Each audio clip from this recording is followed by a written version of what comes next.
Messing with my brightness here. There is a podcast about an island in the North Atlantic where people have been looking for an incredible treasure for more than 200 years.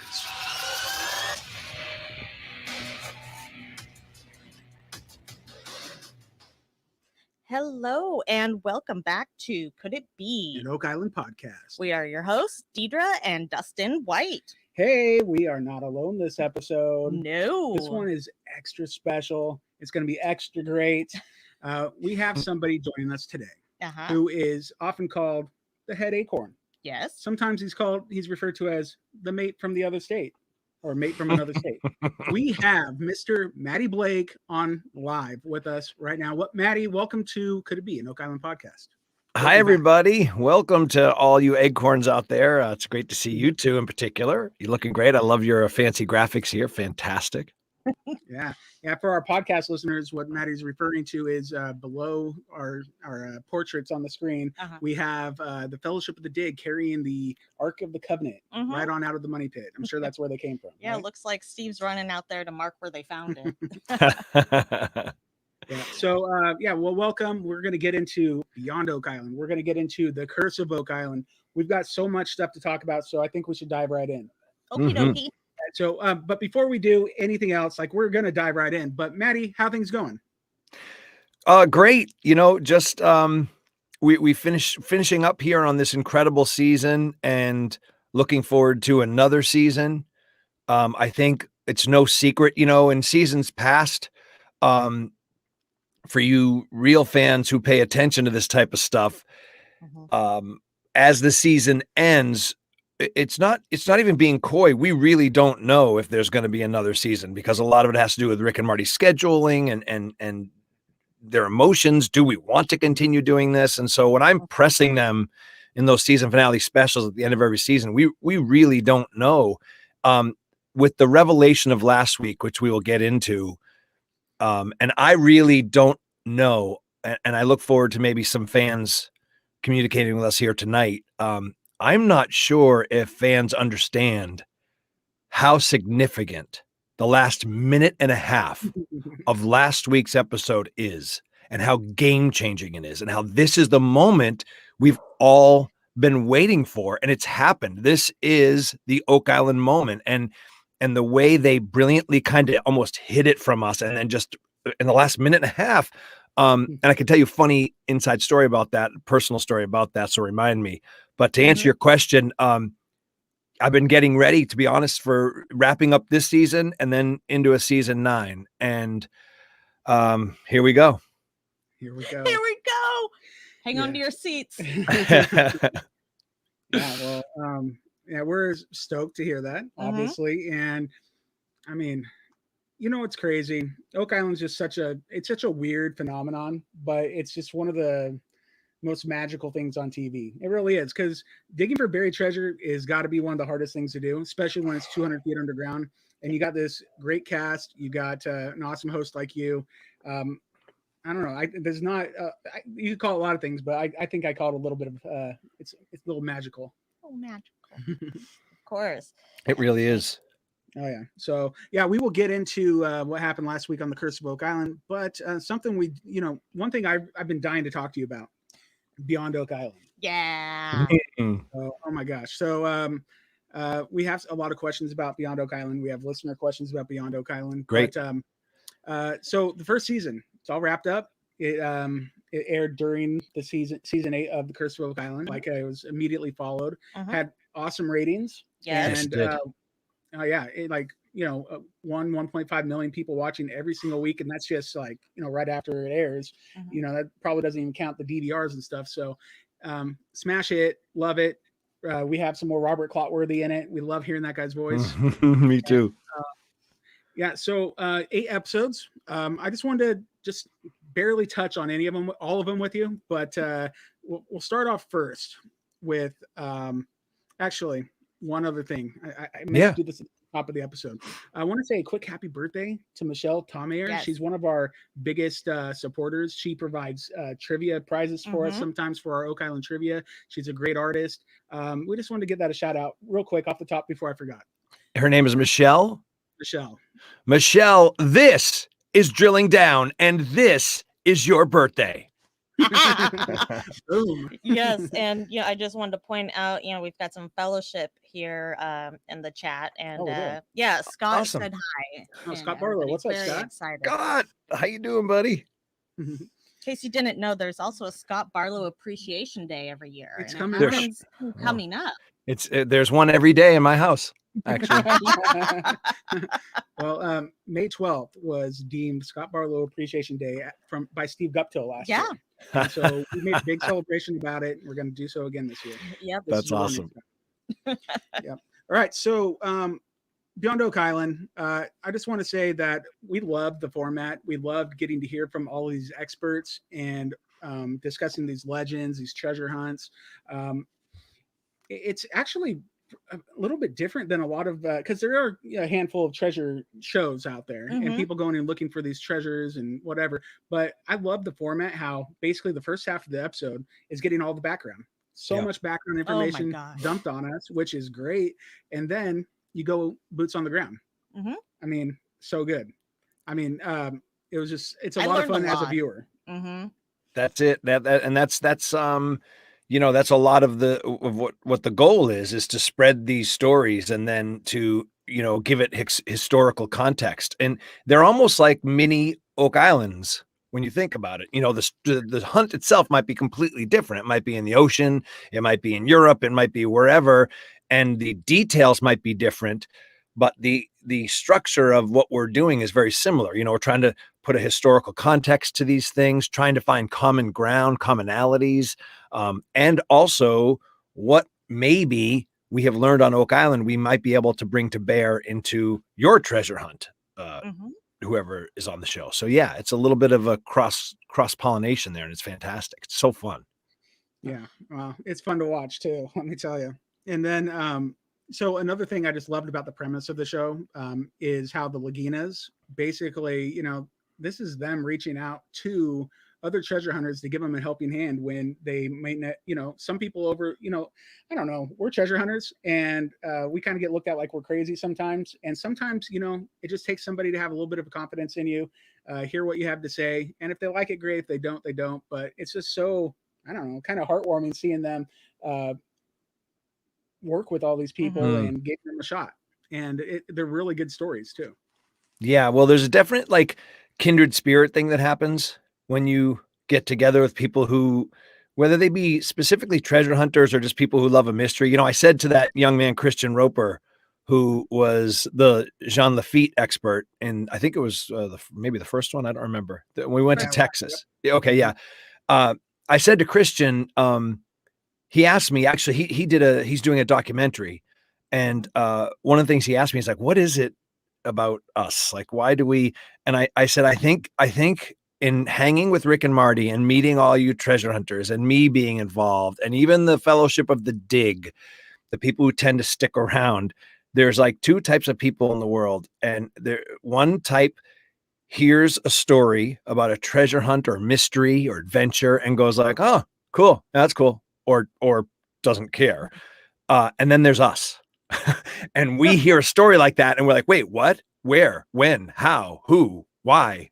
And I think we are tenacious about that for whatever reason, curiosity, I don't know. So yes, to your point, when people get together in the war room with Rick and Marty and myself, and they're like us, there's a bond that happens. We're just all on the same page the moment they walk in, because we all love a mystery. Of course. Definite kindred spirits. Oh yeah. And Christian, man, he is so well spoken. Yeah. He Yes. is knowledgeable. We got to interview we him. chatted with him the week after the premiere of Beyond Oak Island.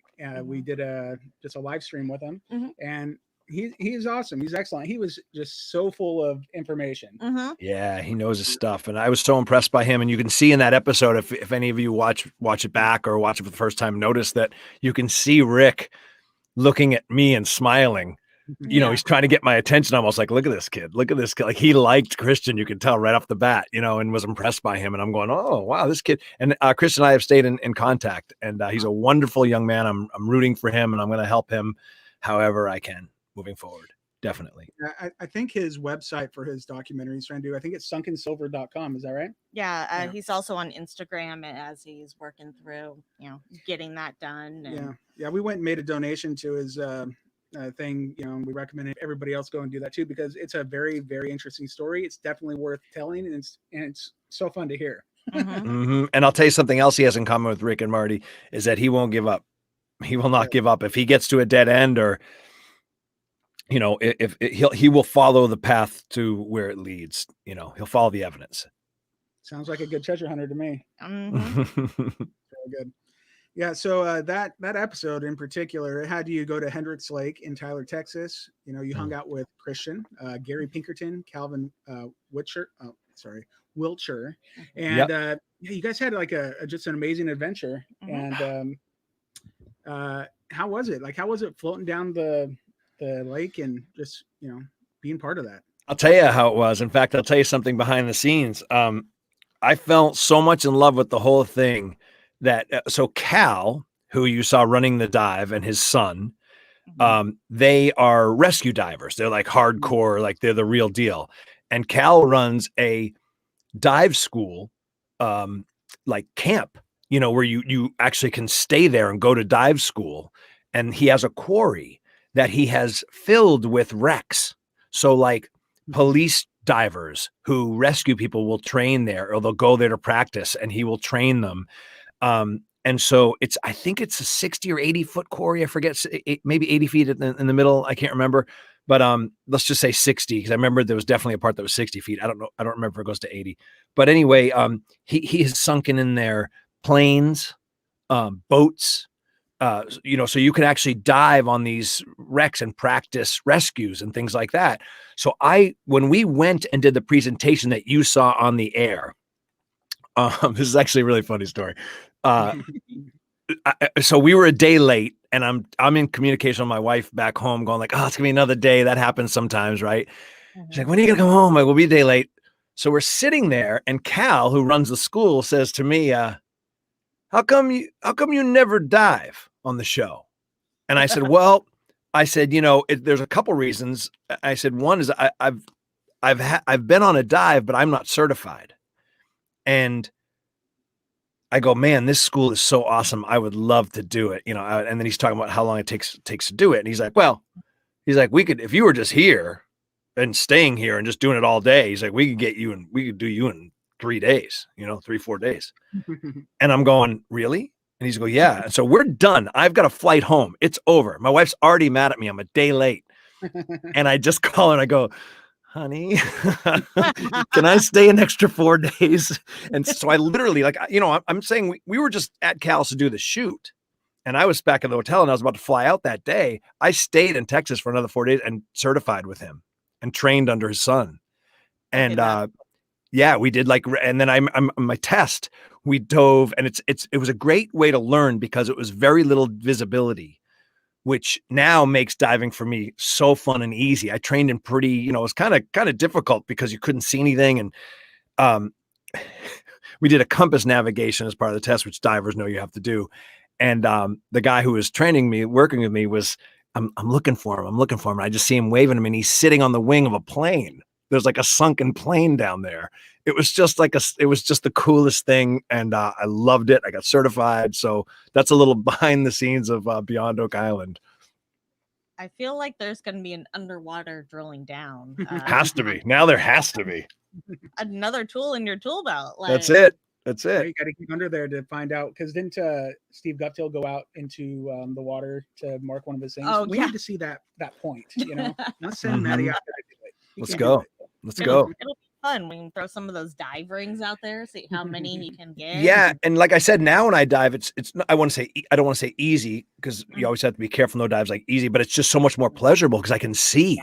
You know what I mean? I trained under this murky, dark quarry conditions, and so now, like Cal said that to me too. The dive school, the guy who runs the dive school, he's the greatest guy. You saw him on the show; he's hilarious, and he's like, "Oh man, when you dive now, it's from here on out. He's like, this is actually the best way you could have trained because it's going to be so pleasurable to you. It's every dive is going to be like a vacation, you know. And when I'm on vacation, I try to dive now because of that. So yeah. Well, sounds like he was right. And yeah, it's like a fun hobby now instead of stressful. right. Yeah, it's great. Very cool. All right, so do you want to play that clip? I was gonna say we have a couple favorite moments from Beyond Oak Island. And Great. we want to, let's see here. Let's look at this one. Let's see if we can pull it up. All right, there we are. Wait. There he is. Oh, there he is. There he is. Why are we? The sound's all the way down. There we go. Do you guys? So Christian, this place is dangerous. Yeah, if you're in the water, right? Well, just about anything that you find at the lake could be dangerous. But there's always the potential of alligators. There are 4 types of snakes that you need to watch out for. There's coral snakes, water moccasins, rattlesnakes, and copperheads. Great. It's the snakes you don't see that you have to worry about. Oh boy. The snakes you don't see, you have to work. You look very concerned, Matty. Yeah. Well, I'll give you another little behind the scenes thing that's very funny. And by the way, yeah, thanks guys. We're on the way to the lake and they're giving me these horror stories about snakes and alligators and snapping turtles and all these dangers and that you can't see under the water. And you know, at that point, I don't know what to expect. And we get there and we're doing the shoot. And I was in a boat with a radio in communication with Cal and his dive team, if you remember the episode. And one funny little moment was Christian and I were in this boat and I kind of drove it over to the side to be in the shade. And so we're under these hanging like beautiful willow trees. And I go, boy, I like being near the shore a little bit. And he goes, why? I go, because these water moccasins you keep talking about. And he goes, well, yeah, actually a lot of bites happen because people are sitting under trees and they drop out of trees also. And I'm like, why would you tell me that now? Because now I can't move because the cameras are rolling and we're doing the shoot. So I'm looking above me like this and everything looks like a snake. Like, because you get these overhanging things and every little movement in the tree, I think is a snake's going to drop in the boat. Then he says this, while we're shooting, he goes, so water moccasins, most snakes strike and recoil, right? Water moccasins dig in, they dig the fangs in. So something like 90% of people who get a water moccasin bite go into the hospital with the snake on their arm or wherever they're bit, their leg. Mm-hmm. So I'm sitting in a boat. He tells me they're in the water and they're above me in the tree. And if it bites you, it's going to latch onto you and you go to the hospital with that. I'm like, thanks, Christian. Let's all have a great shoot.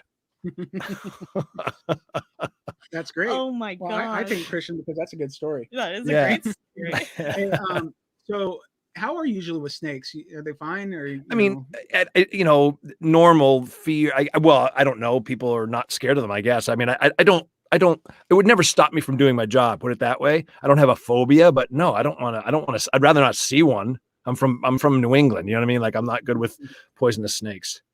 You don't want them to fall out of the sky. God, no. Oh.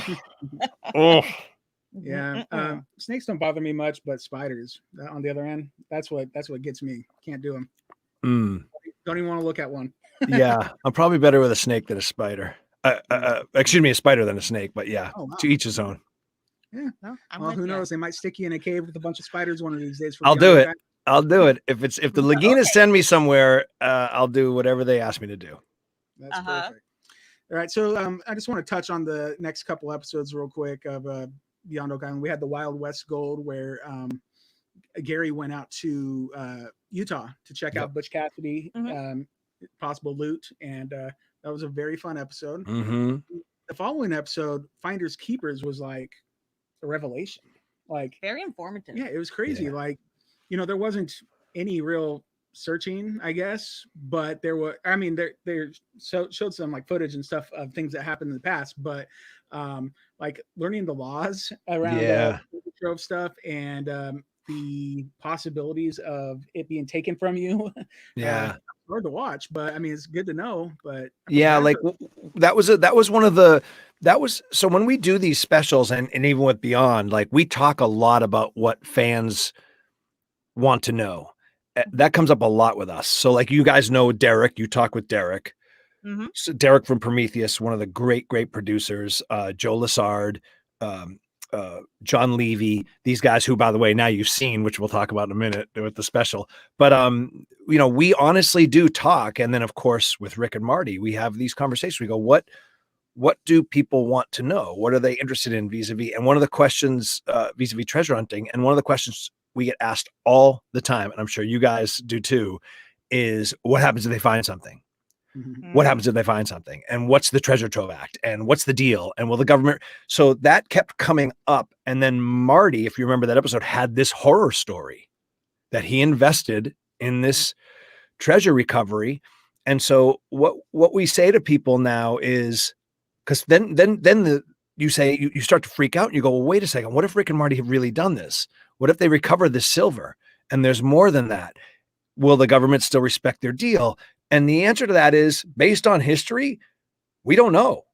Yeah. Right? If they do pull out the Ark of the Covenant that's right there, I imagine Israel's going to show up. I imagine the Secret Service is going to show up. I mean, so the answer is we don't fully know. We can tell you what the law is. We can show you what the agreement is, but we don't know until someone actually brings it out how it's going to go down, which is scary. But then Rick said it best. Rick said, well, the alternative is we don't treasure hunt, because you're scared someone might take it and break the agreement. And that's who wants to do that? You know what I mean? So that episode was was trying to answer that question that a lot of people have, is like, what's going to happen if they do find it? And it's kind of scary. We just move forward in good faith and hope people respect deals.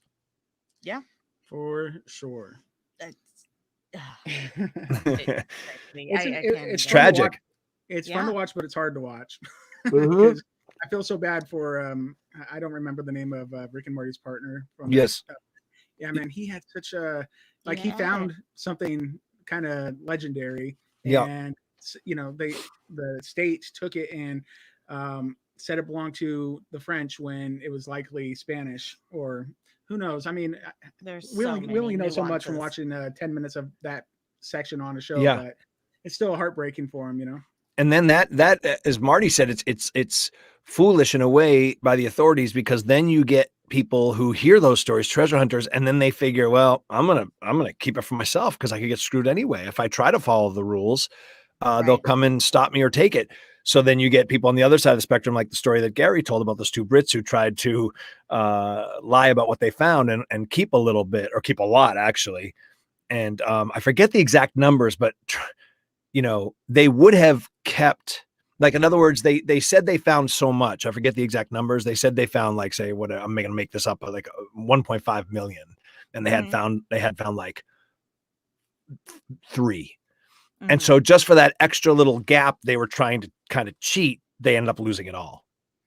Right. So like, if you're just taking the 1.3 or 1.5 and just ran with it and done it the right way, you would have each been millionaires. But because they tried to hide it, they lost it all. And I think went to prison too. Yeah. I don't look good in orange jumpsuits, so I don't believe that. I bet you do. I got $10 on no. The next episode we had of Beyond Oak Island, it was about the Lost Dutchman's curse. Oh yeah. In the Superstition Mountains. Tons of fun to watch. That was another episode where Gary went boots on the ground. Is that in Utah as well? Mm-hmm. Stuff happening in Utah. There's a lot in Utah. It's crazy. There's a lot more in Utah too. Yeah. I believe it. The next episode was Deepwater Gold, and it had you teasing that there's going to Rick was teasing you that maybe there was going to be, no, was it Marty? I think it was Marty teasing you that there was going to be a recovery of treasure on Oak Island, and they might need John Chatterton to go down and get it. Yes. And he was a big part of that episode. So fascinating. So much fun to see him again, because we don't see him every season on the Curse of Oak Island. Right. So it's good to know what he's up to. And because I think he's kind of a fan favorite. Well, I mean, that guy, I still have nightmares about diving in 10X. I don't know, that's a whole different deal. That's a zero visibility cluster. Now so you ask if I'm scared of snakes, like moderately, normally, insects, whatever. I'll do it all. Claustrophobia. Now that's rough for me. So I'm definitely claustrophobic. So watching him do that dive and get into the small spaces he gets into, I don't know how he does it. Yeah, that's a tough one. I noted him as an elite treasure hunter because that's what he is. He's elite. So one of my favorite episodes of Beyond Oak Island was the Civil War Gold. Yes. And the one where you got to go back to Utah and check out the connections with Jesse James, the Knights of the Golden Circle, and the Lost Confederate Gold with Warren Gelter and Desert Detective Holly Remkis. Yes. And that was a lot of fun to watch. Yeah, Warren Getler and Holly, and that episode was incredible. I'm going to tell you right now. I'm going to be honest that I was shocked during the filming of that. Like, I was trying to be open-minded. I did not doubt that there might be gold where these people think it might be, because I have no reason to not believe or to believe it, to be quite frank. I don't know enough about it. Researched it on the trip down, read Warren's book. Now, here's what gets interesting is the man in Warren's book actually found treasure, gold, breaking this code, this Civil War Knights of the Golden Circle code. He had a number, and it finally made sense to him that it was a measurement, not a date. It was a code, and he went, to make a long story short, he followed that last piece of the puzzle, and he pulled up I think it was I can't remember, like a copper kettle or something they used to use of gold Confederate coins. Wow. So the story reads unbelievable, and I put that in quotes, until you realize this guy actually did find treasure. Yeah. So I kind of was like, all right, might there be treasure? Sure. But this whole thing about a cabal of generational guardians who know it's there, and this whole history of the South and the rising up again, maybe someday, or a Confederate leaning group, that just seemed like movie stuff to me until we got into the desert, deep hours into the desert, and started to have kind of some weird things and see some really weird things that Warren basically said we might see, and that Holly said we might see. We started to see it. Now I want to clear something up too, because a lot of people were saying in the show there was a lot of carvings, a lot, and there was a lot of things to decipher. We couldn't show you everything. So I just want to make something very clear. A lot of people sent me like these angry screen grabs going like, well, that guy's name, he was a local guy back then, so how dare you infer that? Okay, understood. But what Warren's point is just because it's someone that we can identify and a date we can identify, like, you idiots, it was just the guy's birth date. He was a local Mormon, and you thought it was some magic code. Well, they would use things like that as code. So they would use names. They would use what looked like birth dates, all that type of thing. Now, you might not believe Warren's, or it's not Warren's theory, you might not believe this Confederate gold conspiracy, this Knights of the Golden Circle conspiracy, but we know they existed, and we know that they did these things because when they captured one of the leaders, he had a manifesto, basically notes of how they did what they did, on his person. They arrested him. Union soldiers arrested him, and he had notes of these codes and how they hid things and things like that. So that's historically true. So I just want to make that clear, because we never said like, oh, this James Fenimore name carved in the rock, that means it's Confederate, that means something. We know who Fenimore was. But it just might be they use things to throw people off, possibly, maybe. So it was really weird. And then we got buzzed by a couple trucks, and Holly got shot at, not during my shoot, but she had been shot at before. So it's eerie stuff. Yeah. Yikes. Well, speaking of that, do you have a clip of this to show? Yeah. You, Warren. Well, this is Okay.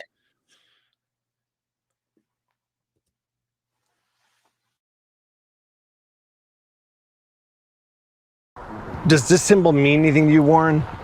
Well, this is a symbol that's been used before in treasure sites. I mean, it's kind of to me, implying that there could be a treasure inside of a cave or a tunnel. Hey. Who is that? Did you guys see that truck? Oh, that wasn't you guys, huh? That truck, I'm sorry, I don't interrupt. That truck was Tinted windows, black, no tags, and it just out of nowhere. out in the middle of nowhere. Yeah. Definitely looking at us. This kind of thing happens all the time when you're out at KGC sites. Yeah. Helicopters sometimes, tinted window vans. You never know. Wow. All right. Yeah. Yeah. And you know what? It happened twice. It happened which we didn't capture. It happened he went back by us, which you see. But then on the other site we went to, we got buzzed when we arrived. A guy went really fast by us. Out again, we're out hours drive into the desert and in the middle of nowhere. And this guy buzzed us at a high rate of speed. And I remember one of my producers kind of was like, that's rude, but we didn't think anything of it. We just thought it was a truck out there.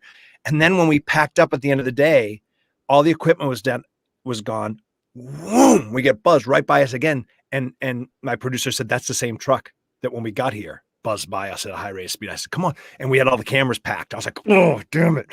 So, you didn't get to see that, but yeah. So it happened at two different sites twice. It happened.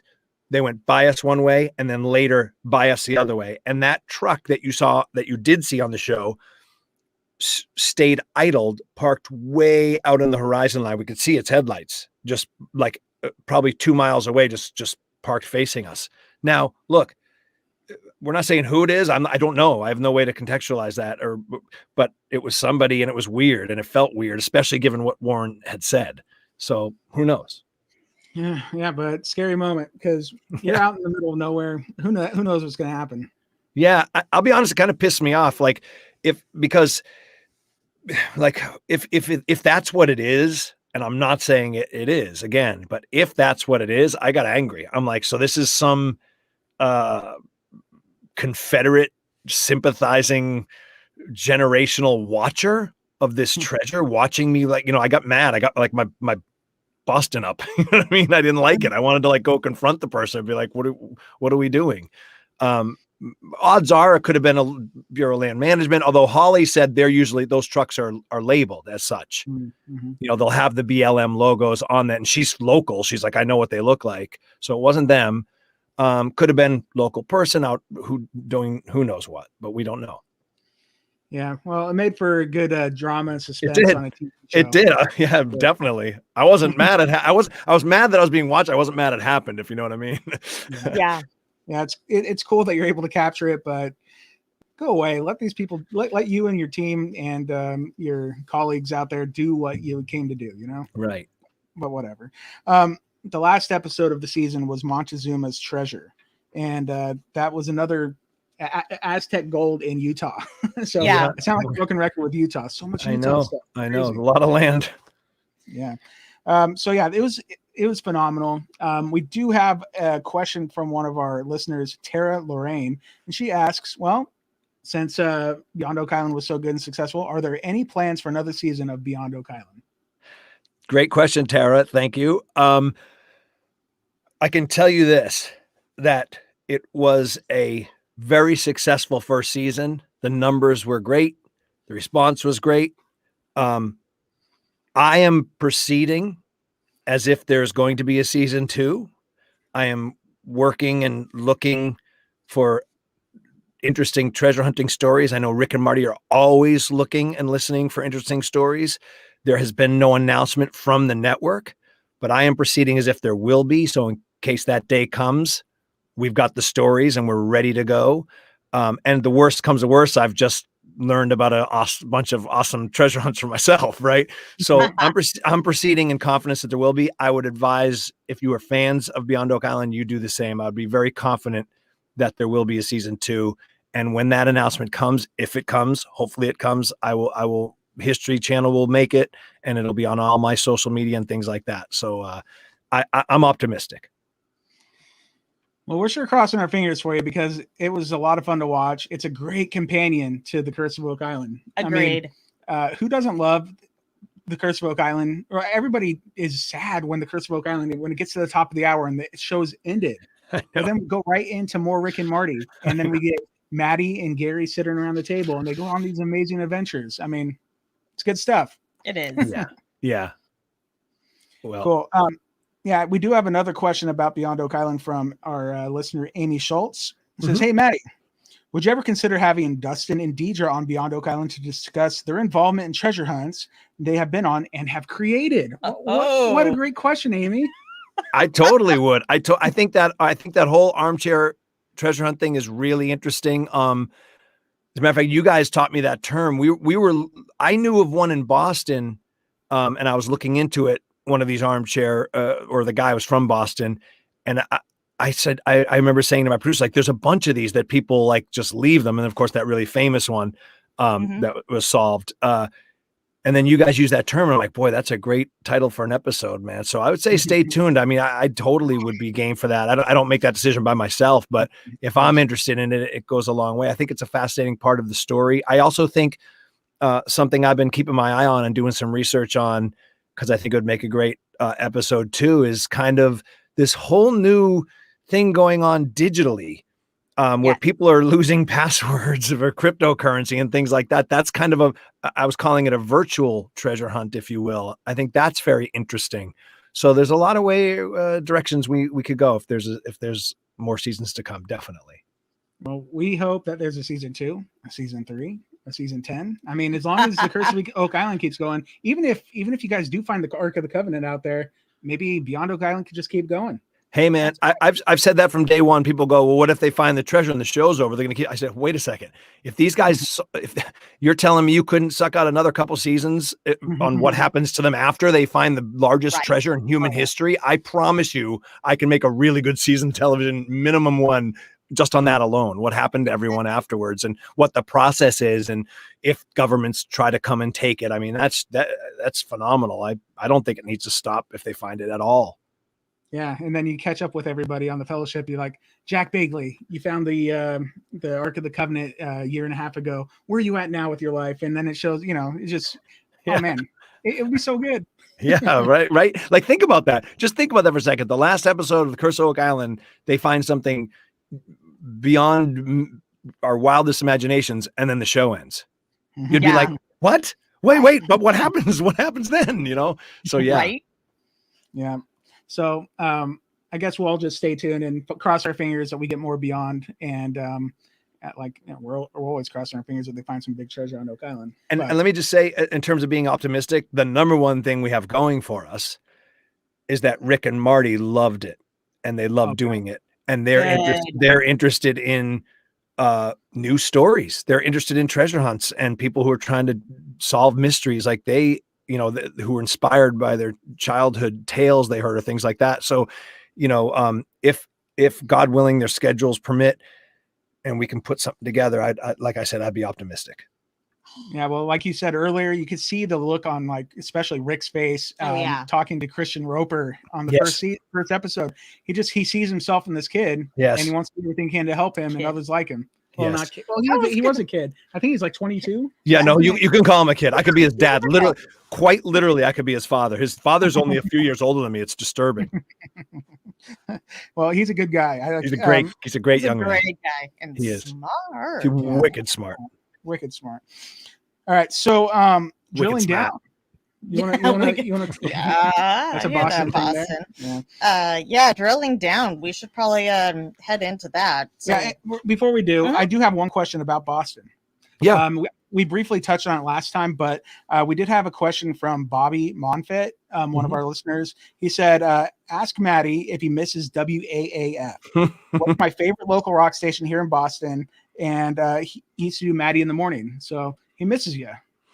Well, thank you, Bobby. I miss doing it for people like you who got what we were doing. My partner and I were kind of doing an anti-radio show in a way. We were we were kind of like breaking all the rules and just doing what we wanted to do. And but it was I think I said this last time I was on with you. Actually, we had a 1-year contract. They extended it to 2, and then the station ended up flipping format and getting sold. Yeah. So that kind of ended the radio run. But it was 2 really fun years. Yes, I do miss it. But it's actually probably doing people more good now because it's a Christian station, not a death metal station. So it's probably improving, lives. But I do miss it. We had a ball. It was like we were just belly laughing every day. The only time it got hard was trying to do Oak Island And then after a long day on Oak Island, I would go do the radio show in the war room by myself at night. And that was grueling. Those were like 16, 18-hour days. And it was tough to try and be funny on the radio for 4 hours after like pounding the Oak Island all day, you know what I mean, on my feet in the heat. So that got tough. Yeah. Between that and Beyond, and Yeah, just it very was a lot. busy. Yeah. And he does the Rated P for Paranormal podcast. That's right. My podcast. That's right. Speaking of podcasts, have you ever thought of doing your own Oak Island podcast? It has come up. You guys are doing such a great job. We figure it'd be superfluous. No, it has come up. I would say that's a possibility maybe in the future, but a rising tide floats all boats, so we would all help each other, and it'd be wonderful if that day were to come. Definitely. Yeah. Like I think there was what was the name of that show? There was it followed the Curse of Oak Island for a couple seasons. The Black Book or Project Blue Book.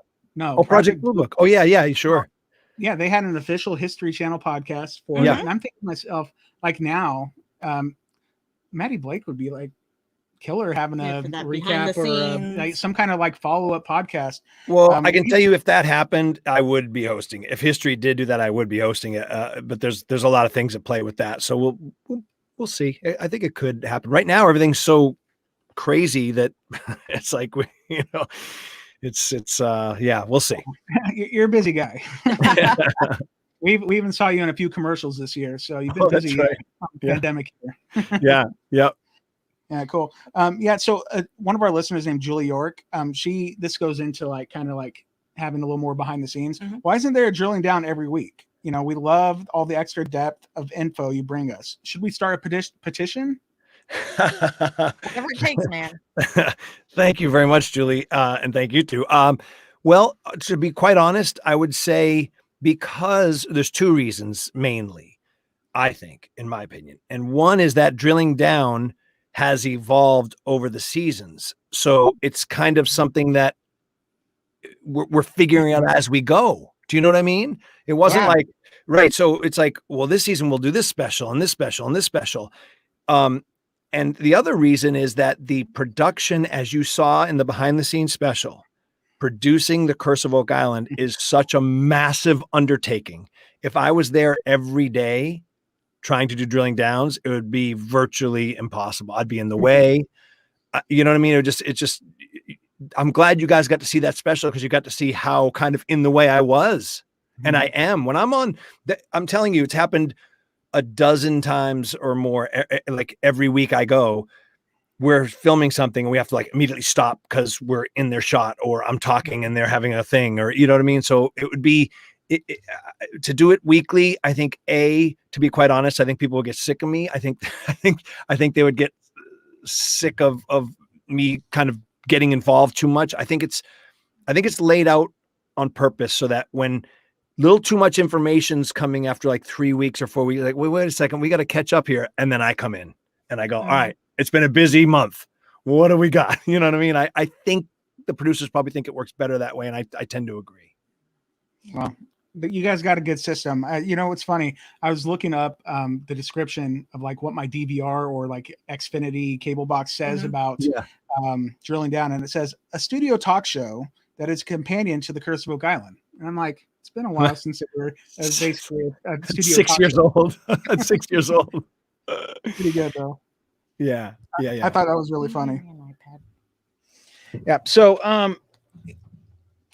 you had a few specials this season of drilling down. Mm-hmm. We had let me take a look. I got a little list here. So Hold On to Your Seats was something that was like before the season started. You showed off a lot of cool things that we didn't see for a while, and then they popped back in suddenly when we were least suspecting it sometimes. And like I know Deidra was fixated on that episode. So what are you talking about, the first one? Yeah, and what did it say at the beginning as far as how big the Stone Road is before we even heard about the Stone Road? He said Spooner had said something about it being like 300 or 400 feet long at that point, and I'm going, okay, we know that they filmed in September because we saw the note on the She on the dissects core it all. sample. Yeah, I'm like, okay, so that's You don't dated miss a thing. September 11th. I know that was C9 Right. that came out of. And if he said that it was this long, then that means this road they've already found is way longer than we realize. And I have a real problem. I think the one, okay, so like there's two things going on. So like the swamp, you've got, the paved area, right? You've got, this ship anomaly, or the anomaly that we think might be a ship. Now that if I remember correctly, was 200 feet long. Yes. And then the stone road, as you saw it, was like 70 by 20. Let's say 70. I think that's what it was, like 70 feet long by 20 feet or something like that. So like that's kind of what you saw on TV. That's that the road itself. Yeah. So now we know then that it extended, and we don't know how far up in the uplands it extends, or if it goes back to the paved area. So really, if he's thinking of like the anomaly, let's say that's 200 feet of something that we don't know what it is. It was there. It showed up in a scan, but we don't know what it is. But if you take the totality of everything, so in other words, it's kind of a misnomer to talk about the stone path of the stone road, because yes, you did see that, and it was very dramatic, and it looks like a Roman cobble road, and that's only about 70 feet.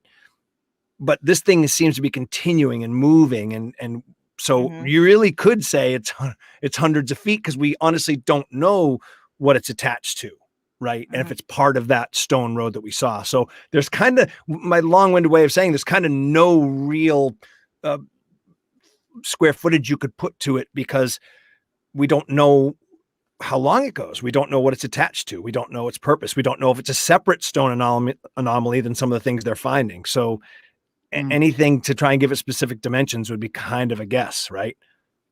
Yeah. So we know 20 by 80 for the stone road. And then 20, it was 20 by 80, not 70. Okay. Yeah, 20 by 80. And then they're all the way up past Nolan's Peninsula right now. Right. That's V'd off. Right. It's unreal. And then what I call the swamp parking lot. Right. And then, we have the eye of the swamp. And then the stone trench that has shown up. Right. This is bananas. And by the way, that area 1200 AD was a date. I mean, that's just insane. That's insane. That's insane. Like, yeah. I'm saying that lightly too. Yeah. It's unbelievable. It really is. And so one thing that I wanted to chat about was this being all happening in the middle of a pandemic. Yeah. Right. Like, it's insane that they did so much this year on so little. They had to change all their plans. Yep. And they're still able to do so much. It's insane. Those guys just never stop working, right? Yeah, man. It's like one of those situations in life where, have you ever had like a Christmas or something, or a party planned, right? And you have all these grand plans for it, and then something happens. Let's say a vacation, and you've got all these grand plans for this huge vacation that you've planned, and then maybe weather or something happens, or the plans are changed, or whatever. The electricity goes out, and you then are forced as a family to kind of just like play board games by the lake, because all your grand plans were ruined. And a lot of times when that happens, you look back on it and you go, you know what? That was the best 3 days of the vacation, or that was the best part of it. That because we focused, we were together, we didn't try to do things. We just were spontaneous. And I literally think that that's like a microcosm example of what's happened on Oak Island this season. They didn't have these massive digs. They couldn't have these massive digs. At the beginning of the season premiere, they were talking about, do we do this, targeted drill versus the big dig? Well, the big dig was taken off the table. Any big dig was taken off the table. The massive caissons were taken off the table. So what they were forced to do was literally like kind of dive into the details and do less. But because they did that, it was painstaking, it was detailed, it was thorough, and they ended up making more discoveries than ever. And let me give you the prime example of that, because again, it happened in the last minute and a half. If you're not focused and targeted as they were, someone like Dr. Ian Spooner You know, if there's a massive dig going on and all hands are on deck and they're building another cofferdam and, hey, let's dive out into the waters and try a dive with Matty, whatever. If you got all this massive stuff going on, someone like Dr. Ian Spooner might not take the time to go, you know what we should do? We should do one of these water tests that we do.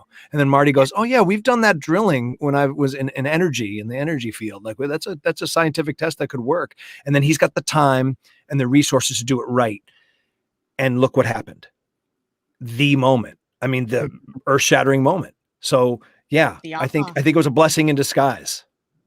Yeah. That last minute and a half was insane. Like when we got over, I just went on to our Facebook group and just said that was a wow episode.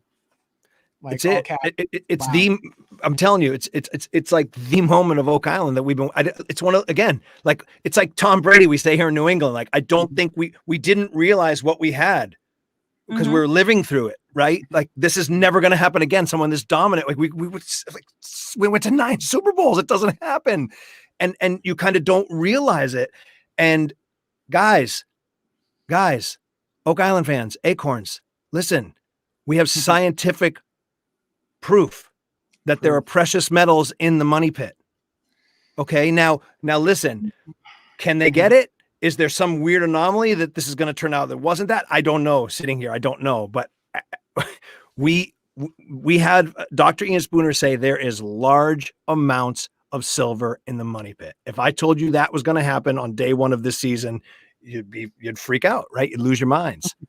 This is huge. Yeah. This is huge. It is beyond huge. It's so crazy. Like when you think of people like Dr. Spooner, he was working with Dr. Lukeman, and we have like other professionals, you know, all the archaeologists, other doctors. These people are not going to put their reputations on the line to like just spin something for a TV show. Right. They have hard data that they're showing us, and we need to be excited about it. Because if you're not, like, I don't know. Well, look, it's either there or it's not. Like in other words, it's either there in the sample or it's not, and it's there. So now, can they get it? We're gonna get more into that later. And I have a season finale special coming up the week after the main show season finale, where I'm gonna you know me, I'm gonna like hammer them on what does this mean? You know, is this real? All that. But I'll tell you, I think that moment when Dr. Spooner in the war room, the way he presented that and the way he said, you know, do you believe there's treasure in the money pit? And because that's the type of stuff you discuss on Oak Island all the time, right? You have these, I do that all the time. I ask the rhetorical questions. Do you really believe Rick and Marty, you know? And so they're kind of, you can really see the transition of Marty kind of going like, yeah, of course. Yeah, I've come to believe. And Dr. Spooner goes, no, I'm serious. And I got chills talking about it right now. I've got goosebumps all over my arms. He's like, no, I'm serious. Cause he knew what he had. He knew what he had in that moment. He knew what he was sitting on. Right. So, it's just a phenomenal moment in Oak Island. So that war room, that moment's going to go down in history, I believe, this is just my opinion. I think that moment of Dr. Ian Spooner saying, do you believe there's treasure in the money pit? No, I'm serious. I think that's going to be the number 1 moment in Oak Island history, the game-changing moment, the thing. It's it. I believe that. Well, it was remarkable. It's unbelievable almost, because like we've been waiting for years and years.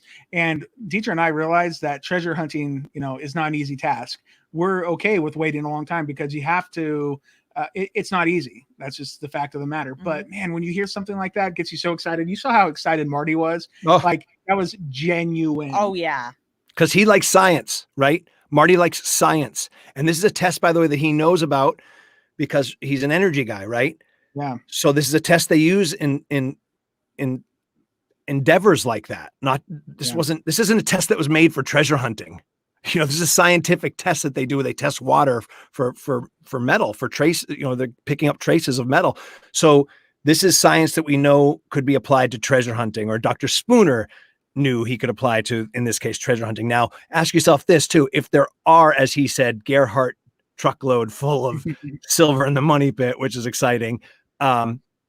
Think of what that explains. Think about it. Think about all the finds. Think about tunneling tools. Think about high-end shoes. Think about high-end artifacts. Who's hanging out on an island if there's silver, large amounts of silver on that island, right? It explains so much. It really does. if it's there and if we can get it. Yeah, well, we hope that we want to see you guys succeed so bad. Right. Yeah, one thing we didn't get this season that we would typically, if there was no pandemic, we probably would have seen a lot of Vanessa and Danny from ROC, doing some big digging. Miss them. We really missed them this year. Seriously, I love Vanessa. I emailed Vanessa just recently because one of my it's kind of a long story, but I've been doing this thing as I approach 50 where I'm checking off things off my bucket list, my life bucket list, like things I've always wanted to do. So a few years ago, I started taking drum lessons, which was a very adolescent thing that I always wanted to do since I was a kid. And so I'm like the guy in Step Brothers. I got a drum set. I took drum lessons. I got my diving certificate, which I always wanted to do. And all these things I'm adding. And one of the things I really want to get into, because I've done it in the past, is horseback riding. I love horses, but I just don't have so I literally emailed her like, can you give me, because she loves horses. And she's like, I think she boards them. Right. So I asked her a bunch of advice and like how to do, because there is a place near me where I can go do it. And I'm going to start riding horses. Like, but really, like I really want to really learn how to ride. And the place was shut down because of COVID. They weren't doing that type of riding. So, but I'm gonna do it. But I love her. She's awesome. Vanessa's awesome. Yeah, she always brightens up the screen. Her and her fellow ROC peeps. That's right. Great company, great people. Absolutely. Yeah, we had an interview with her last year, and she told us, they talk about a big dig. That's something we're capable of doing. So I'm hoping they do that. And speaking of, at the end of the Hold On to Your Seats episode, you were standing at the money pit with a group of guys, including Steve Guptill. Yes. And what did I'm trying to remember. You said at the money pit? Yeah, weren't they standing around the money pit? pit? Oh yeah. So they were at the money pit. This is another one of Deidra's favorite moments. C9, and you kind of almost lost it when he said this, that he said they need to do the big dig, but he thinks they need to go 200 feet around and 230 deep. Hysterical. Yeah, amazing. Amazing. And so are you on board with the Guptill dig? I was until, I'll tell you, first of all, he was right to feel that way because they had just made some great discoveries. I think, what was it? They pulled wood up from 181 feet deep that predated the money pit, discovery of the money pit. So that's the deepest, oldest wood that they have found. So I don't blame him for being very excited. When I kind of changed my tune on that was, I have to be careful because I don't think you guys have seen this yet. Can I just tease it this way? I've changed my mind about the big dig a little bit because it's something that I ask Rick and Marty about directly, and you'll see it in the upcoming season finale special. So and they have a lot to say about it. Cool. Yay. I can't wait to see it. Yeah, that was just one of Deidre's favorite moments because you look hilarious. And then you guys all look at Craig because he's like what? What did Dunfield go 100 feet? Yeah. It's so funny though. All right, so one of the other specials you did was Gary Drayton's top finds, which was a lot of fun because it's always fun to see all the crazy and awesome stuff that he's found over the years. Yeah. You did do a Dan Blankenship's Oak Island special. Loved it. That was awesome. Loved it. Yeah. One of my favorite episodes that you ever did was the Oak Island Secret Weapons from was that last year? Last year. Yeah. Oh my gosh, it's so good. And it got us we got to know the fellowship a little bit better. That was so good. And I think everybody responded really, really positively to it. And that's another reason you should do a podcast, Matty, because you could get these guys on and get to know them a little bit better, and let us know them a little bit better. Oh man, I agree. Because we can get some of them on, but man, or you can just send them all to us to do it. All right, fine. If they're not if I'm not doing one, I'll send them to you. You can tag team the interview with us, man. That'd be great. Absolutely, rising tide, all boats. Yeah, that's right. Yeah. So the Dan Blankenship's Oak Island is so good, and then the Oak Island Connection, covering some like Samuel Ball and local history and locals was so good. And then like we just saw it last week, the making of the Curse of Oak Island. Man, so cool to see behind the scenes. It was really amazing. One of the things I love to see was when you sat down with the producers at the very beginning of the episode, you see the wall behind you full of like big Post-it notes or something that had all of these ideas for the season. And so naturally we pause and like try to look at them all. And one of them said something about Marty and Rick going to Yarmouth, I think, to look at the 90 a possible image of the 90-foot stone. And I'm like, where's that? Yeah, I mean, well, if you didn't see it, you know, a lot of different variables there. It either hasn't aired yet, or it didn't happen, or it wasn't what they thought it was, or whatever. You never know, because like those are, there's a lot more ideas than what you see. Right. But that last time I was on with you guys, I remember you asked me my favorite drilling down special, which is like picking your favorite child. Luckily, I only have one child, so it's easy. But this vaults right to the top behind the scenes, because I've always. Because it's what I get asked about most now. It used to be about theories and what is Oak Island in the early years. Now it is absolutely about the production. Like, people want to know how it happens. Is it scripted? What, you know, who does this? How big is it? Where do they stay? Like, all those questions constantly. And so this special was an answer to many of those questions. I hope a dispeller of some myths, and I hope a look into how hard the team works. And that's why it's my favorite, because it showed off the guys who I know make it happen. And that's, you know, the guys who make me look good. If you think I'm a good host, it's because they set me up for success. They are so good at what they do. And I mentioned it to you last time I was on with you guys. I think it was this podcast. I said my favorite thing about the whole experience is the relationships with the people behind the scenes and with the fellowship, the team themselves, the dig team. And I hope that showed. Like, these are the people I'm talking about.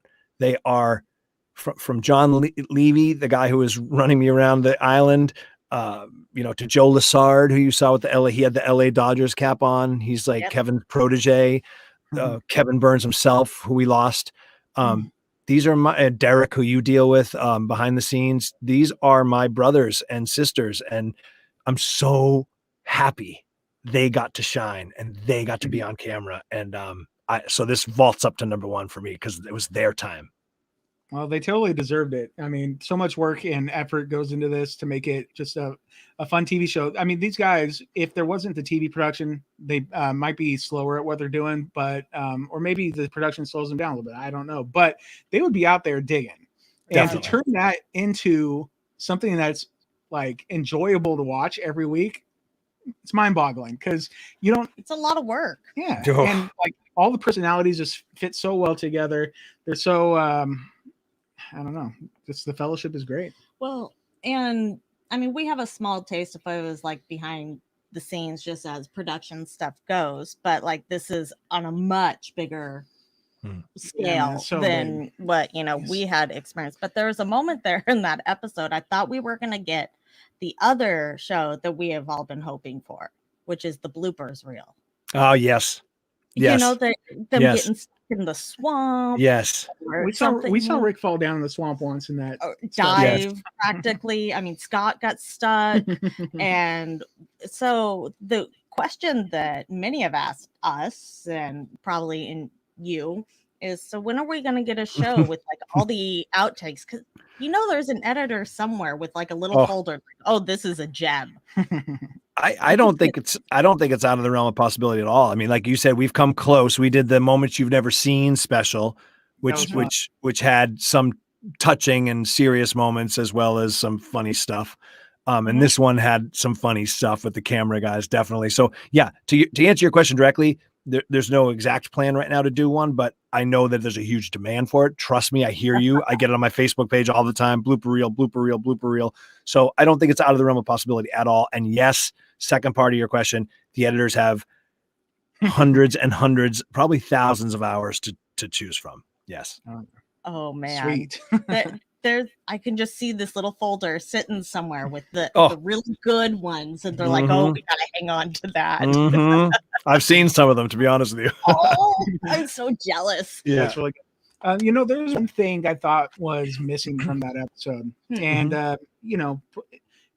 the thing that the person that wasn't highlighted that I felt like could be highlighted on a behind the scenes episode was this guy. A metal hinge found in the stone foundation of Samuel Ball's home. Mr. 1000% agree. Now, let me tell you something that, so this has to do with, when Kevin passed, literally, while we were working on this special. In fact, I flew to LA to spend 3 or 4 days with him working on this special. I was supposed to go to his house. We were supposed to, spend time together, and we had talked the day before he died. He called me about it, and we were planning it. I had just spent 6 weeks on Oak Island, or 5 weeks, and he died.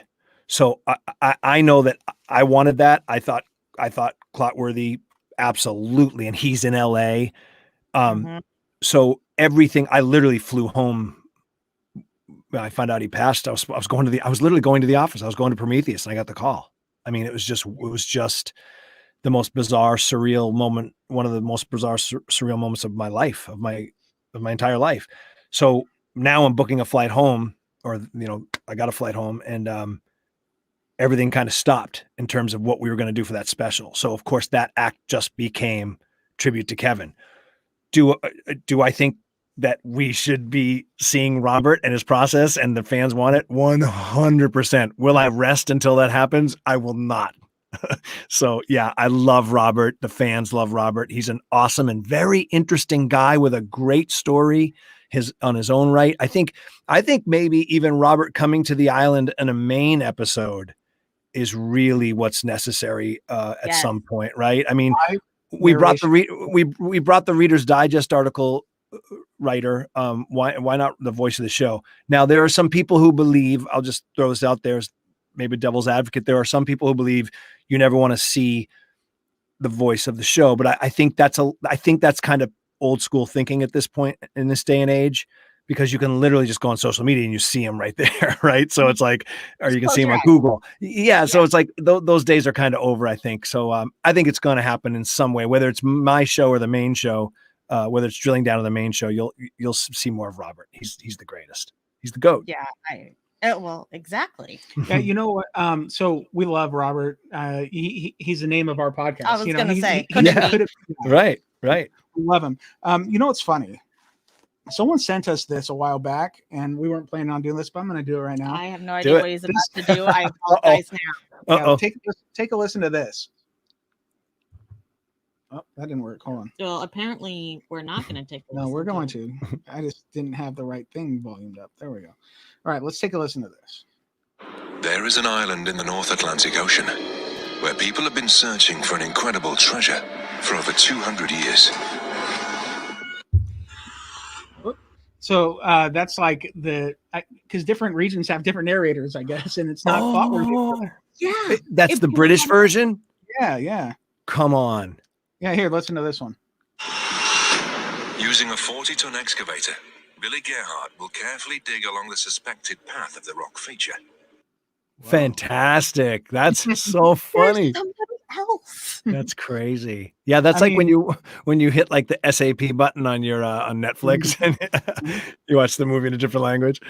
Oh man. Yeah, it's kind of crazy though, but he is so iconic. Like, yeah. I just feel like there's some kind of drilling down special with Mr. Robert Clotworthy. I'm all for it. Yeah, he desperately wants to meet the guys, Yes. So yes. Yep. We heard an interview that you did with him a while back. I mean, yep. Yeah. He's great. Very interesting guy. And and we love his Clotworthy moments. That's what we call these clips like this one here. A button from a member of the British Navy discovered in the foundation of Samuel Ball's former home. Yeah. In case you didn't know, we pit two of them against each other each week and make everybody vote on which is the Clotworthy moment of the week. Awesome. Great stuff. He's a cornerstone of our podcast. Yeah. He's the voice of the show, man. That's it. It's so important. Yep, he is great. All right, so I got a quick little list here of things that I thought were interesting that we just might get your 2 cents on. Oh, yeah. Go out and throw up your images. Deidra's got some images. I'll explain them to the podcast only listener. Wow. All right, so we're looking at the possible Chinese cash coin. Yeah.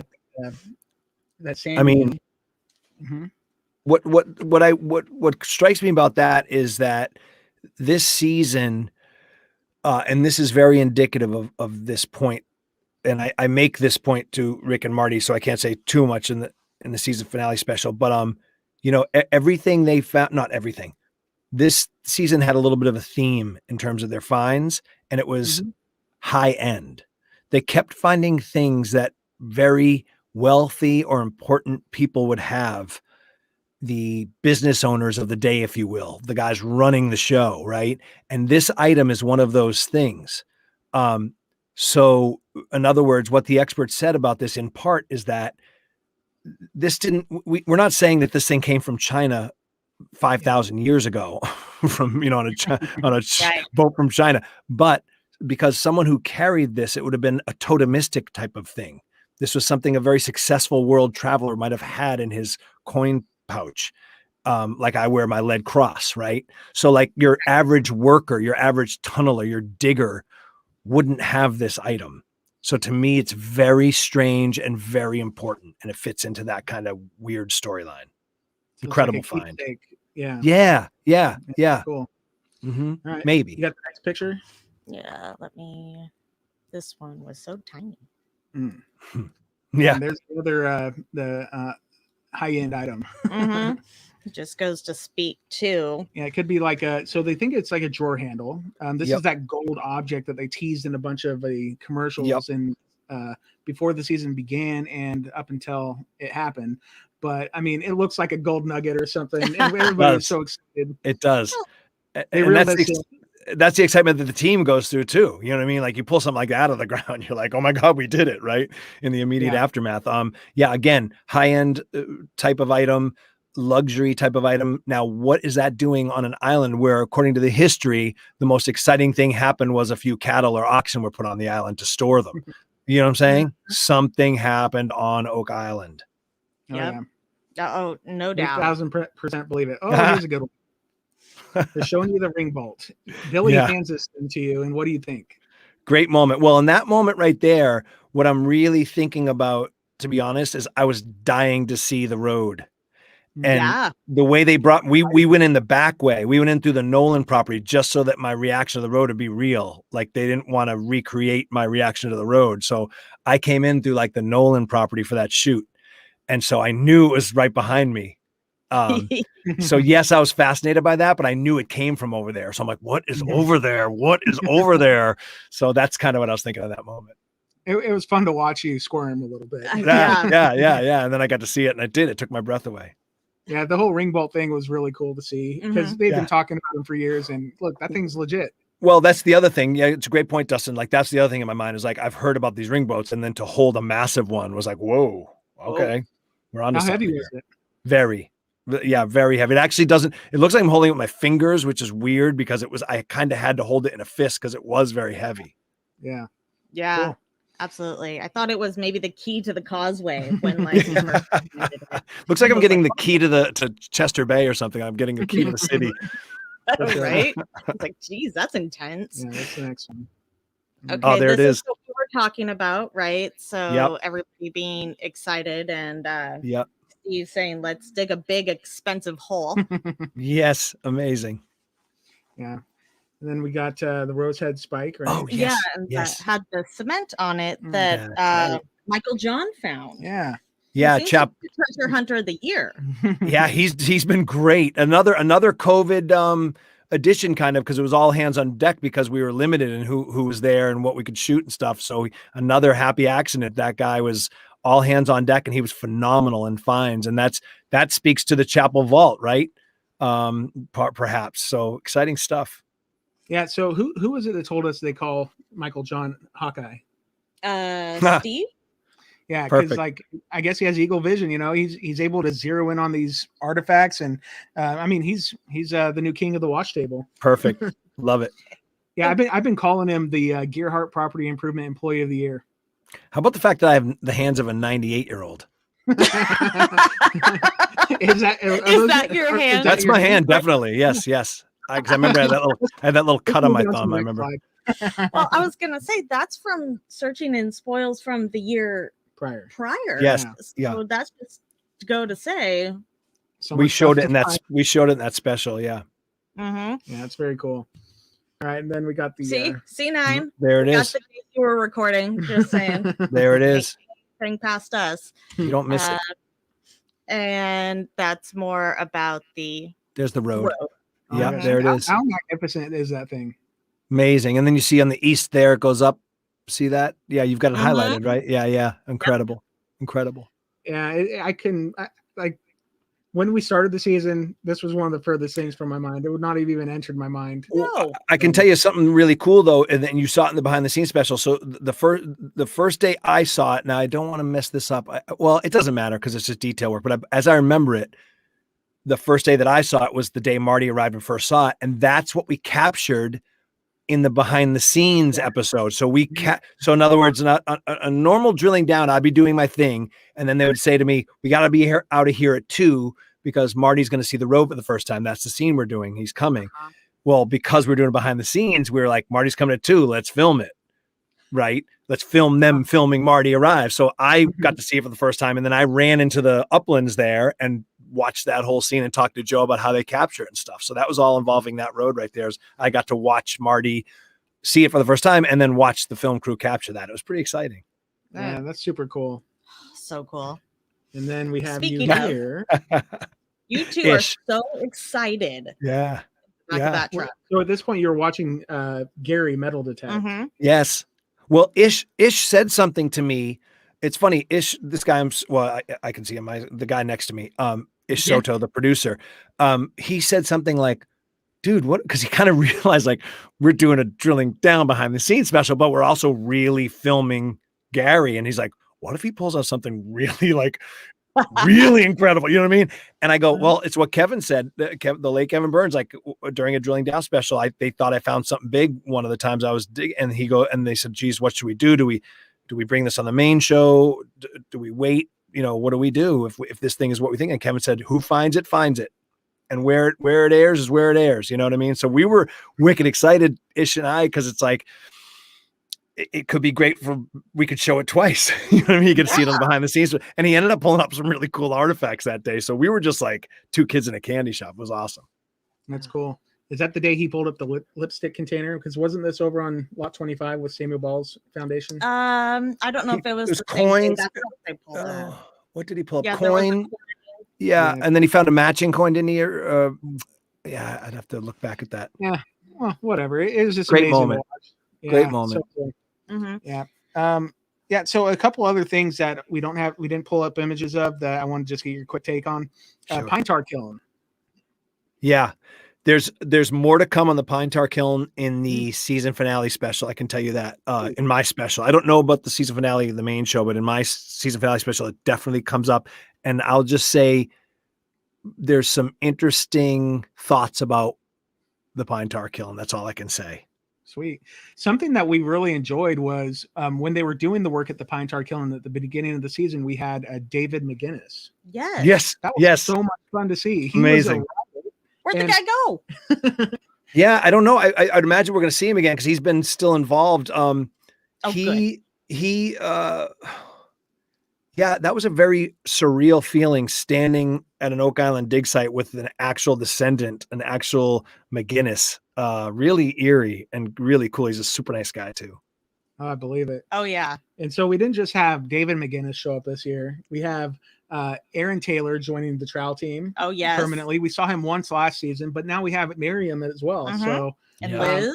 And Liz Michael's over there working with Laird every single day. I mean, it's growing and growing. Army. And Aaron has been so good to us. To us as viewers because we get gems like this. Oh yeah, girl. Fantastic. We push that button a little too often, but it's so good. I gotta spend more time with that guy. Oh man, he has a lot of great, dad jokes and one-liners that come in at the perfect time. It's the gift that keeps giving. Yeah, awesome. The only other guy that rivals him, I think, is this guy, Terry Matheson. They're everywhere. They're everywhere. He has a bunch of fun little one-liners too. Fantastic. So, yeah. Oh my gosh. So let me see. I had Serpent Mound. Yep. That was a crazy thing to try to get the load on, and I loved hearing Doug's research on it, even though it's not what it ended up being, but it was super interesting. Yeah, I was actually kind of relieved in a way that it wasn't a serpent mound, because then it's like, oh my God, what now what? You know what I mean? Like that would have set everything on a whole different direction. That's almost, but I'll tell you what, some interesting things have been found in that area, as you know. So who cares that it wasn't a serpent mound in a way? There's some weird artifacts in there, and we know those spoils come from. So Exactly. Very interesting. Yep. Yeah, and I think the last thing that I just had jotted down here real quick was like those keg lids that they found. Swamp. Like literally, we have. Oh, there is one other thing, but the keg lids that are wooden, and Rick's just standing there saying, "Oh, what's that?" You know, like that's something you can't even find with a metal detector. And then we have Gary with the metal detector, but he sees something wooden, and it's this stonemason's tool that looks like it has the right angle on it, and it's like, what the heck? Crazy. Like someone just dropped it next to it. Yeah. Incredible. I'm just so happy they have the eagle eyes on it all, because they know, they know what to look for. If something looks a little bit off, they're going to take a closer look, and we love it. Awesome. It's so fun. Yeah. All right. So before we wrap up here, because we are getting closer to the end, we do have something fun to show you. Well, a few something fun. So we're always putting out all kinds of, whether it be artwork, aka like the arc you've got below, or something fun to keep people engaged. One of the things we did is Dustin had found this app where you like put people in and you can turn yourself into like a Pixar cartoon. Oh, neat. So we went through and we had done a bunch of the fellowship. So we thought this would be a good opportunity to share some of them again. And because the reason I wanted to really bring this up with you is because looking at this, if we could really turn these guys into cartoons, man, this could be a killer animated series. The Curse of Oak Island animated series. Wow. Okay. Whoops. Oh, there's Marty. Oh my God. Now I can't imagine Marty would be too happy with that one. Well, we have another one with Marty that Deidra looks like too. I didn't have them all in here. So yeah, there's Marty. Okay. He looks like Dustin Hoffman or something. Good call. I wouldn't have seen that. Oh my God. Oh my God. Tester. Look at Spooner. Oh, that's pretty good. Dr. Ian Spooner is pretty good. Yeah. Like Dr. Ian Spooner looks like he's a cartoon character. I mean, a little bit. It's pretty good. Born for this, I think. Yeah. That, I mean, I gotta say again, this guy right here is just it's like I don't know. I always put things in sports analogies, probably to my detriment, but it's like the hitter you don't expect comes up and hits a grand slam in Game 7 of the World Series. This guy just vaulted to. This is a huge moment in Oak Island, man. It's awesome. Yeah, he deserves his own Pixar character. Seriously. Yeah, he's like the MVP. Yeah, he is something special this year. I'm so glad he's part of the team. He's a treasure. Absolutely. Yep. And, we got Dave. Wow, his eyes look good. Yeah, his eyes are so so haunting. Big when you're a cartoon character, oh, right? Right. Always I looking love concerned. Laird's so awesome. Laird is great. We've talked to him a couple times. He's wonderful. All right, then we got Clotworthy. How about Hey, my man, Bobby C. That's pretty good. I would say so. Yeah, these How about that one? Oh my God, I look like a serial killer. You know what I look like? You know, it reminds me a little bit of it looks a little like what's his name? Kiefer Sutherland. Yeah. In like 24. Yeah, it looks like Jack President or something. Oh, that's funny, guys. We tried to find pictures of the cast with like looking at the camera. Sometimes we were successful, sometimes we weren't. We made do with what we had, but this was a lot of fun. Amazing. You guys are fantastic. Good stuff. Next is, so we know you're a funny guy. You like funny things. We like funny things. So we want your take on some of these, what we know have been memes that have been Oak Island related. Here's one of our favorites, of course. Playing in a sandbox. Oh, that's awesome. They're building sand castles. I mean, that's these guys awesome. are pro. Yeah, that's amazing. This is cool. Sometimes getting a bracket sandcastle. With that type of where they're digging, though, it'd be more like those mud castles you used to make when you were a kid, right? Those like drippy mud castles. Yeah.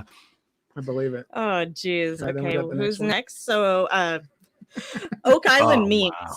Awesome. I'm gonna give them a shout out over on Instagram. They do an amazing job with coming up with some good stuff. So a lot of these are from them. I'm not gonna lie. Great. Let's see. This seems very appropriate. Excellent. this is very real. Oh my God. That's so funny. So yeah, we get excited, but Laird's gonna document it. Yep. And he's going to tell you exactly what it is. Sometimes. Yeah. Uh-huh. Over on The Curse of Oak Island and Beyond, one of our other favorite shows. We love them over there. They call him the COD, the Crusher of Dreams. Mm-hmm. So that's so funny. and I know Jack calls him Negative Niven. Negative Niven. Yeah, he does. Great. I don't know. Maybe he does like crushing dreams. I'm not sure. He's a sweetheart. He actually, what he does, he saves them a lot of time and heartache and identifying stuff, right? And yeah, he's amazing. Absolutely, for sure. How about this? All right. So my God, this literally looks like you mud wrestling with Jack Bagley. Jack, it kind of does. It kind of does. Yeah. So you got to show this one to Jack and be like, "Yeah, don't mess with me, man." Yeah. For a second, I'm like, "Who is that?" Who is that? It's you. That's funny. And then, last but not least, Oh yeah. I've been getting into the meme game a little bit myself. I actually have a great one coming out tomorrow, I think. Yes. So keep an eye out for that. So is that really what they put you through when Sometimes. I mean, look, it's either super cold when I'm there or super hot. It's very rarely in the pocket, and I'll go where I need to go. Mm-hmm. Yeah, so that photo on the left is back in your studio days. Studio season 1. That's right. Yeah, but that's no longer. That's right. You're out in the field, buddy. Let's go. That's where I like to be. Is that the end? That's all of them. So funny. We had fun looking at some memes with you. Awesome. Let's see here. We do have a couple more questions. Do you have how much time do you have, Matty? Yeah, I'm good for another 5 minutes or so, if that's all right. Okay, cool. Let me just pull up. That'd bring us to 1:30. All right. Let's see here. I got a question from. All right. Well, this question pops up a lot. Looks like we got it from Barb, right? We have what's your favorite find and what's your favorite area on Oak Island? Oh, great question. So my favorite find, it hasn't been found yet, but it's the discovery, the scientific results of Dr. Spooner. I mean, I'm more excited about that than the cross was it and still is in terms of because you can hold it, right? We don't know if they're going to be able to get to this silver. We don't know a lot about it, but it just vaulted because it's just so stunning. Precious metal in the money pit. What more do you need? It's mind blowing. Yeah, whether they can get it or not is almost ancillary to me at this point. It's like okay. So then, and then the other question, my favorite area of the island. I have a little space on the island on the western shore that I go to. That on my first day, the first time I ever interviewed Rick and Marty, I got stricken with kind of like at the last second. I hadn't met them yet, and I was interviewing them on the island. And I had met them, I think, but it doesn't matter. I never sat down with them and interviewed them. And they had not really done interviews either. They had done OTF interviews, like when you see in the show of them talking about what you just saw, like those are just interviews to camera with a producer asking them questions, but they had never sat down in director's chairs really and done a long form interview. And so I got really at the last second, I was like, these questions are all wrong. Like what am I doing? What if these guys could hate me? I just kind of had this self-doubt and I went on to the western side and it was about 2 hours before I was supposed to go in the old war room and interview them. And I ended up, I went for a swim. I jumped in the water and then got changed back at the hotel and went back for the interview. And so ever since then I've gone to that it's my little private area and I just sit out there and before a work day as much as I can. And I just have a moment and I just love it. It's just awesome. So is that like Matty Beach or Matty Cove or something? Yeah. I'll never tell anyone quite where it is, but it's on the western shore, kind of Boulder Beach area, if you will. Okay, very nice. Cool. Let me see. So here's a fun question for you that's not necessarily just all Oak Island. Are you going to play golf with Rick and Marty on your next trip to Nova Scotia? I want it so bad. So so I know that I haven't yet, but I know that some of the crew members that you saw on the behind the scenes special a few years ago did golf with Rick. Now, Rick and Marty used to play quite a lot of golf with their fathers. So it's one of I've talked to them both about it. Their father loved it, and they totally stopped when the father passed. But Rick did one day go out with a few of them. I talk to them about it almost every time. Now, here's I think Craig Tester's a real big golf fan. Okay. So yes, the answer is if there's any way I can get them out, I've been trying for years, but again, we're all so busy. I think there's a better chance maybe with Rick. Marty seems to have he's like, I'm not golfing. Yeah. You know, you ever see okay. So one of my favorite movies is Happy Gilmore, right? Oh, I love Happy Gilmore. Great. So he's the pro, and he is golfing with Bob Barker at one point in the movie, right? So like, let's get Matty or Rick, and you guys could be the celebrities golfing with pros at one of these celebrity tournaments. There you go. That'd be awesome, right? I've actually played in a couple of those over the years. Oh, nice. And I used to cover the Tahoe one for NBC Sports. So I played with 1 year. I played with Alfonso Ribeiro. Oh, cool. And then the other year, I played with John O'Hurley from Seinfeld, the white-haired guy with Elaine's boss. And I played with this guy, Wally Serbiak, who's an NBA player. So yeah, I've played a few of those. They're quite fun. Very cool. All right, so let me see. I got one more, and it is from Dana Sanderson. If you had $100 to bet on where the treasure is on the island, where would you allocate your bets? So like, you could allocate $50 toward the money pit, 25 in the swamp. You got maybe put $1 up in the mega bin.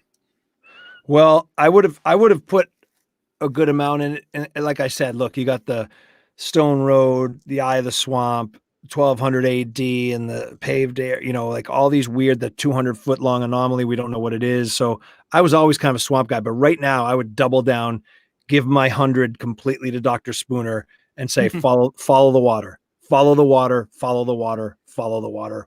I'll give you $200. Go. So in case the listeners and everybody watching live right now hasn't caught on, this was the biggest deal in Oak Island history, what happened last week. And Matty's telling us that we need to listen. And it was super exciting. Like we said earlier, it was a wow episode. We're going to probably do a recap podcast of it tomorrow. Yep. And we just want to say thank you so much to Matty Blake for giving us your time tonight. Seriously. For hanging out with us. Thank you to Prometheus Entertainment for arranging this. You guys you're amazing. Yeah, your team is amazing, Matty, and we love everything that you do on the island, and can't wait to chat with you again in the future at some point. Well, you guys make it happen, and Rick and Marty are always in awe that you exist, that these fans like you are so passionate. They love it. They're inspired by it. I'm inspired by it. So thank you. Cool. All right. Well, I guess that's it for us. So until next time. Could it be? Good night.